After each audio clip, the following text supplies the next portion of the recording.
Meet me. Welcome back to another squirrely guide video. Today we're going to talk about floors 104 to 107. So we'll cover the middle four floors of the new Abyss floors. I'm sorry it took so long to do this. I actually got stuck on floor 105 for a while, because the characters you need for Abyss are not characters I normally use, so I really only do Abyss during free unequip events, and I had to build out Tenebria to do this floor. This floor was a nightmare. We'll cover that in that section. So again, if you guys have any questions or comments, leave it in the comment section below. There are lots of YouTube videos out there for these floors, so I'm going to cover the strategies that I used that I felt were the easiest ones, but there are probably plenty of other strategies out there. So if you guys don't have the heroes that I have built or any of the other heroes I recommend, I highly recommend just searching up that individual floor, going through all the videos, and seeing if anyone did it with a group of heroes that you actually have. So let's get started with the actual strategies. Floor 104, I'll actually show you guys a cheese strat. So let's get started. Alright, so Abyss 104 Phase 1, pretty straightforward. He has a buff where basically he takes a lot less damage when he's attacked, but the effect decreases every time he's attacked until he gets another turn. He slowly enrages himself every time he gets critical hit. He has a move that dispels all your buffs, and he attacks all enemies with a 50% chance to stun. So the easiest strategy here is basically to kill all the mobs and then just slowly burn him down over time. There's really not much more to say about this. I usually just focus down the yellow thing first, but it really doesn't matter, and then you just kill him. The only annoying thing about this fight is that because he takes a little damage, it will actually take some time to actually clear this first wave. So other than that, it's the basic tank and spank. Let's move on to the actual boss. Alright, so Abyss 104 boss. This is actually my first time doing it right, because the first time I cleared it in the first try, because I'm going to tell you guys right now, there is a bug where if you put miss debuff on the boss, when he tries to kill the little dragons, he has a chance of missing, and then he won't summon the big dragon. So the first time I did this, I was very confused because the big dragon never came out, and I just straight up killed this thing, and it was the easiest fight ever. So if you guys want to try that, because this level's hard, that makes the difficulty a 1 out of 10. But the thing is, it's annoying because it's all RNG, because even with miss debuff, he might not hit the dragons. If you don't want to use that strategy, let's go over his abilities. So when he's under 50% health, he'll sacrifice all of these things and summon the Walker. And it's basically an enrage timer because that Walker can one-shot your team. Same thing as every Abyss boss, every time they attack, they get stackable increased attack and speed. And at the end of the turn, he gets stealthed. And when he's stealthed, all allies are unaffected by damage, like basically DDJ. And if he has more than 3 debuffs on him, he activates Fire Blessing. Fire Blessing summons the Blaze Dragona, so there's really no point to killing these because he'll just keep resummoning them. It also dispels 2 debuffs from all allies and increases speed. And if you kill something that has the flame curse on it, so every once in a while he's going to put a flame curse on one of these Dragona, if you kill it, you're going to die. So absolutely don't kill the thing that has that. This thing doesn't really matter, and this thing doesn't really matter. So basically this first phase is really easy. You just keep attacking him and making sure not to kill the dragons that have the flame curse on them, and it should be fairly easy to out heal the damage as long as you're cleansing out the burns, which is why I brought Tamar in. The first time I did it, I actually used Lilius Amomo. So with that said, the second phase is when that big dragon comes out. The strategy is basically to kill it as quickly as possible, or it's going to kill you, because when it S3s, it hits freaking hard, and if it crits, it's like a guaranteed kill. So you want to kill it before it even S3s. If you bring a tankier team, you might be able to tank the first one.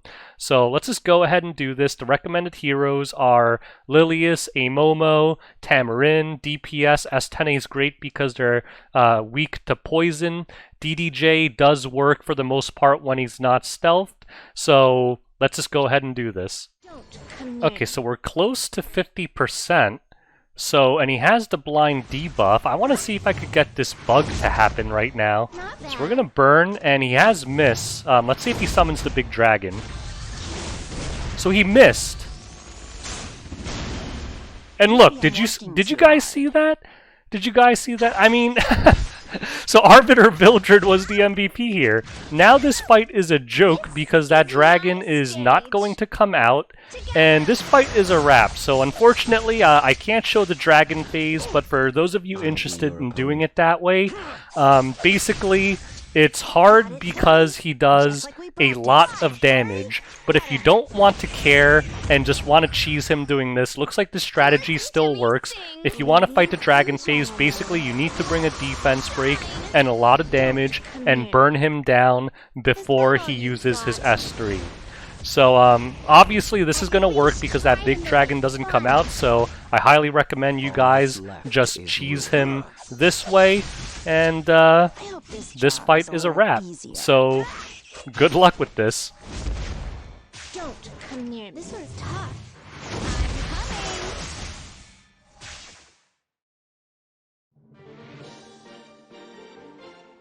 Alright, Abyss 105 first wave. One of the most annoying first waves out there. Let's go over these abilities.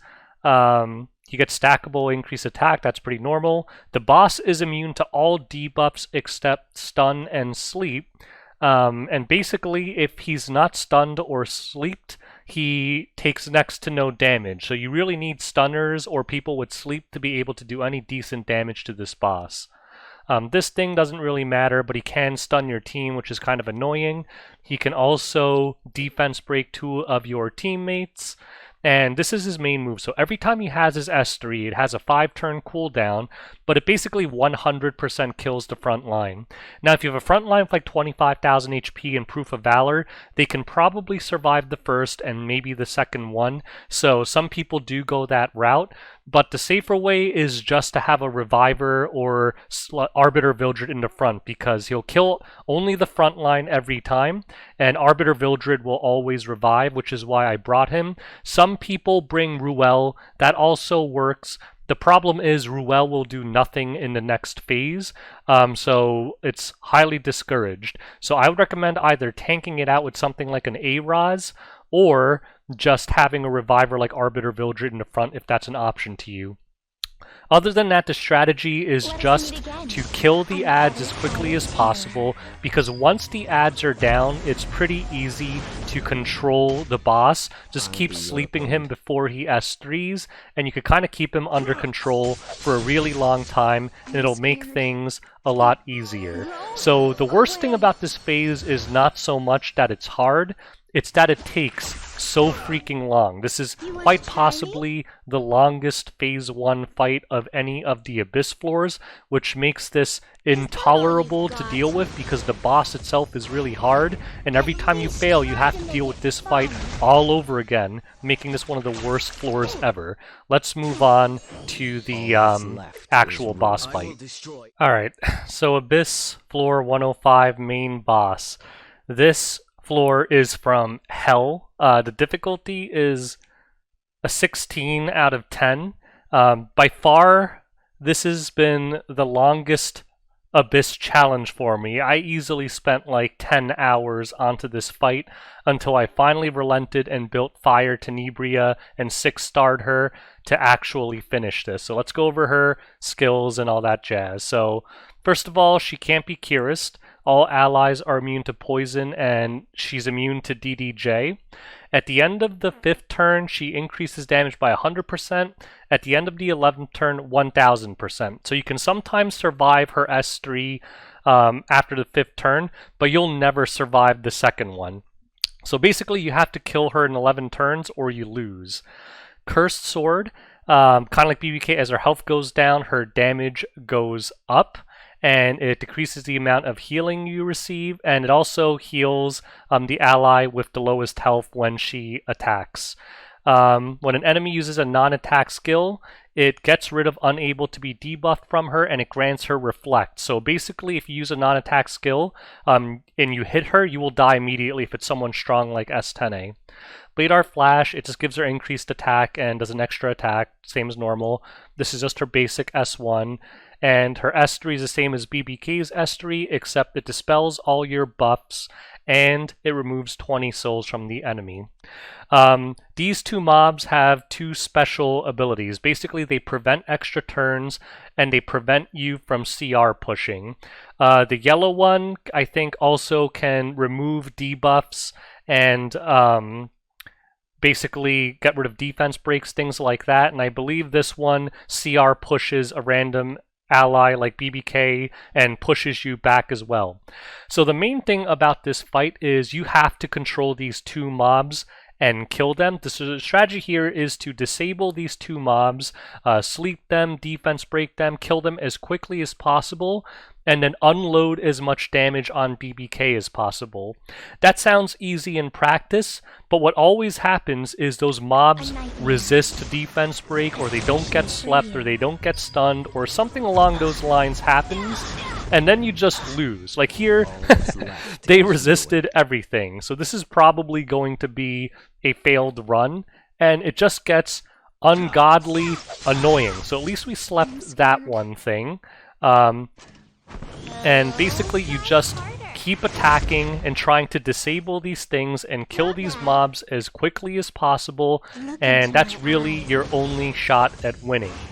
In terms of heroes, I highly recommend you bring Fire Tenebria. Some people also use Fire Ravi, because Fire Ravi allows you to have... oh, my Arbiter Villager died here, so I'm going to show you a different run. Fire Ravi is also really good for doing a lot of damage to BBK. I highly recommend S10A. If you don't have her, it's going to be a lot harder. Most people who do this fight do it with S10A. Tamarin's also really good. I recommend building her with some effectiveness, because sometimes what you could do is in idle form, you can strip the reflect and attack her anyway. And once these two mobs are down, it's not that bad because you can just unload. BBK can be defense broking, and decreased speed works on her, so I highly recommend bringing someone with decreased speed. Some people even do this fight with Dizzy for that reason. But other than that, it's basically you just pray. You just pray because there's about a 90% chance you're going to lose anyway. So yeah, good luck. This is by far the hardest Abyss floor I've ever done. But the secret is just keep the mobs slept and disabled and nuke that damn BBK as hard as possible, as quickly as possible. Best of luck to you guys. Alright, so Abyss 106, Phase 1, extremely straightforward and easy. You don't really have to do a whole lot here. The only thing to watch out for is if you use an AoE attack, it'll reset all their skill cooldowns and give them a huge CR push. Other than that, there just really isn't that much to this first phase. Just a basic tank and spank. I highly recommend killing the mobs first before trying to finish the boss. Like here, this is AoE. You notice they got a huge push. But really, even though he does that, it's just not that big of a deal. Very easy first phase, so the strategy here is just heal through the damage, kill the ads, and then kill the boss. Not that much strategy required, should be fairly straightforward. Let's move on to the actual boss. So Abyss 106, fairly straightforward fight, pretty easy. I'd give it a difficulty of a 4 out of 10. We'll go over her skills, the strategy, and then the recommended heroes. So her first gimmick is the main one. If you attack her while having less than 2 buffs, you do a lot less damage, you lose 5 souls, and then she counters you with Wild Wave. And also the second part of his ability is if you put more than 3 debuffs on her, it'll cleanse all the debuffs and then give her an extra turn. So don't try to stack debuffs on her, it's not going to work out well. This thing at the end of the turn, their entire team gets stackable increased attack and speed, and she gets immunity every single turn, which is very annoying. The one good thing is that why I brought Isaria is unbuffable does stop it. So if you put unbuffable on her, she won't get that immunity and let you land those defense breaks. This thing, basically, she summons her 3 Night Seeds, so there's no reason to try and kill them because she's just going to keep respawning them. And when she's under 50%, one of the Night Seeds will become a Rahel of the Dark, the Spirit Altar thing. Wild Wave attacks your entire team and has a 70% chance to have a 2-turn defense break, so it's a lot of damage, and you're highly motivated not to attack her with less than 2 buffs for that reason. And her S3 is basically her regular S3. It'll decrease your team's defense, do a CR pushback on you, and then if you have less than 2 buffs when she uses it, it'll also do damage equivalent to 50% of current health, which means it does an ass ton of damage, and you really want to avoid that thing happening. So basically the strategy in this fight is just to ignore the ads and DPS Luluka. Like here I'm going to attack her without having buffs up just to show you what happens. She's going to counter me with Wild Wave. Did you see that? So that's why you really don't want to attack her with anything while you have any less than 2 buffs up. And then I'm going to put up Diane's buffs just to show you. I'm going to put up Diane's buffs and then attack, and then you guys will notice that that does not happen. So the most important thing about this fight, and then the fight becomes pretty easy, is just don't attack her if you don't have 2 buffs. Other than that, it's a pretty basic tank and spank. Oh, hopefully they don't kill anything. Okay, good. I think we could recover from this. So we did survive even with that very risky example showing. And now I can show you guys that I can attack this Luluka and nothing will happen. There you go. Doesn't counter that time. She'll just kind of sit there and it becomes a really easy tank and spank. For heroes, the heroes I recommend are Diane, definitely, because she has 2 buffs that she gives by herself, and it lasts for 3 turns, so she can basically have permanent uptime of 2 buffs, which makes this fight really easy. Tamarin is also really good because she has obviously CR push, the attack buff, the cleanse, all that stuff. For DPS, I like Arbiter Vildred. You could also use like S10A or something like that. And then I highly recommend you bring Isaria or something else with unbuffable. But if you don't have an unbuffable unit, you can use something like F Clury.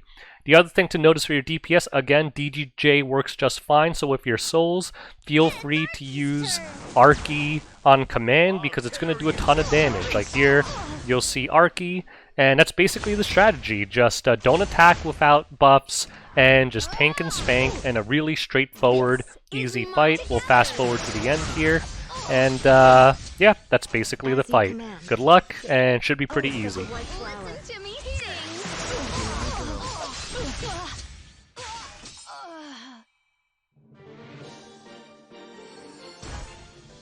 Alright, Abyss 107.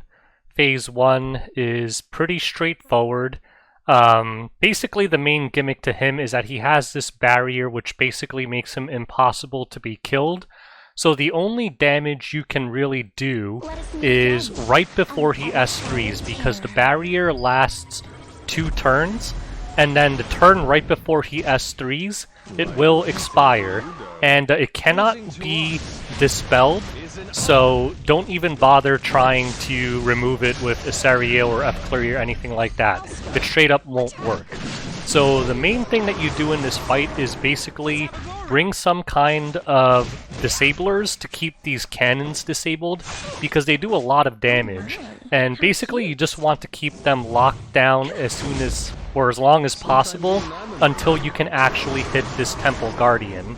The Temple Guardian himself is actually quite weak, so in those openings you can actually do a crap ton of damage to him. So I'm just going to provoke this cannon here, and yeah, this is pretty straightforward kind of tank and spank fight. Shouldn't really be that hard as long as you keep the cannons under control, and there you go. The barrier is disabled, and you kind of just rinse and repeat until he's dead. Remember, he is susceptible to defense break, so you're going to want to bring a defense breaker. Fire Ken is great for that, to try and get as much damage as you can on him. And make sure you don't land the disables right before he S3s, because when he S3s, he does full cleanse the team. So if you're bringing something like Fire Tenebria, make sure you save it until right after he does the S3, so that the cannons don't break free and blow you up. Other than that, you just keep doing this. Should be fairly easy. Let's move on to the actual boss fight. So floor 107, main boss. This is actually a very straightforward and easy fight. I would give this one a difficulty of, let's say, a 3 out of 10. I honestly beat this on my very first try with this team. After reading up on how this boss works, let's go over his abilities. So his first skill basically means do not use non-attack skills. That means it greatly limits the kind of soul weavers you can bring, because it'll full cleanse him, give him increased evasion and CR boost their entire team, and reduce the healing you get. So the point is, never ever use non-attack skills against this boss. His second turn, he basically attacks first, and basically both of them get a kind of enrage timer. They get increased attack and speed every time they attack, and when they're attacked by AoE attacks, they take a lot less damage. That's fine though, you could still use them, it's just damage after all. The next move, basically Pavel's S2. It'll decrease a random person on your team CR by 100%, increase your skill cooldowns, but it can only be activated as a dual attack, so it'll never happen unless the Angara attacks you. And this move, doesn't matter, it'll just randomly blind you. And then this move, if he's buffed, it will stun for 2 turns, which is pretty bad. And if he has 2 or more buffs, it'll decrease your skill cooldowns by 2 turns, ignores effect resistance. And yeah, other than that, there's really nothing special. It doesn't actually hit that hard. You can always bait it because it'll always attack the person with the most HP. So the basic strategy here is quite simple. Attack Pavel, control the Angara. If the Angara never gets a turn, which is why I bring Tenebria here to just try and sleep him the entire time. Of course he resisted. As long as he gets disabled, there's really no problem to this fight. And bring something that can heal your team without using any non-attack abilities. That's why I have DJ Basar. Another option is like Elena on Celestine. Celestine lets you use a lot of potential soul weavers, but the point is you just want to control the Angara because it's going to cleanse the Pavel, buff the Pavel, trigger dual attacks. All of that is stuff that you don't want to happen. Other than that, it's just a straight tank and spank. You just keep attacking Pavel and make sure that that stupid dog thing is locked down permanently, and this fight will be really easy. In phase 2, that whatever dog will turn into a Ruzid, in which case the Ruzid will start using his S3 and giving Pavel even more buffs and cleansing. So you want to make sure that the Ruzid is under control the entire time, but ultimately the strategy stays the same. Control the ad, DPS the boss, and other than that, it's a very straightforward boss. The other thing that we need to discuss is what heroes are good here. So Tenebria is excellent here because she can basically disable the dog every turn as long as the sleep procs, and decreased speed is a very, very good debuff in this match because it really helps you turn cycle and control this dog more easily. Lilius is also good to kind of cleanse your team, trigger dual attacks. One thing I recommend is if you're going to use Tenebria, don't bring any AoE attackers so you don't wake the dog up. Other than that, as you can see, just a standard tank and spank. Very easy fight, especially compared to something like Abyss Floor 105, so it should be really, really straightforward. So DPS options, something like Fire Ken, S10A, anything is good. Make sure you use Daydream Joker. I think he has a mechanic where he takes slightly less damage from DDJ, but it still works, so you definitely want to use DDJ. Soul Weavers, DJ Basar, and Elena are probably best, but you can probably use anything on Celestine. And Knight, I'd highly recommend either Lilius or ARAS because obviously you can just control and have more damage that way. It takes a lot of courage to challenge me.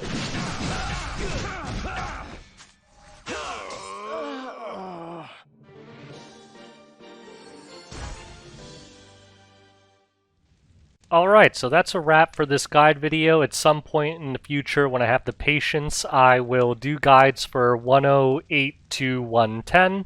I hope this guide helped you out, and again, if you can't use the strategies that I use because you don't have the heroes, etc., make sure you leave a question in the comment section below. Maybe some of you other guys can help you out, or you can always search other videos on YouTube. So make sure you like and subscribe if you want to see more guide videos like this, and thanks for watching. Till next time, boys, peace out.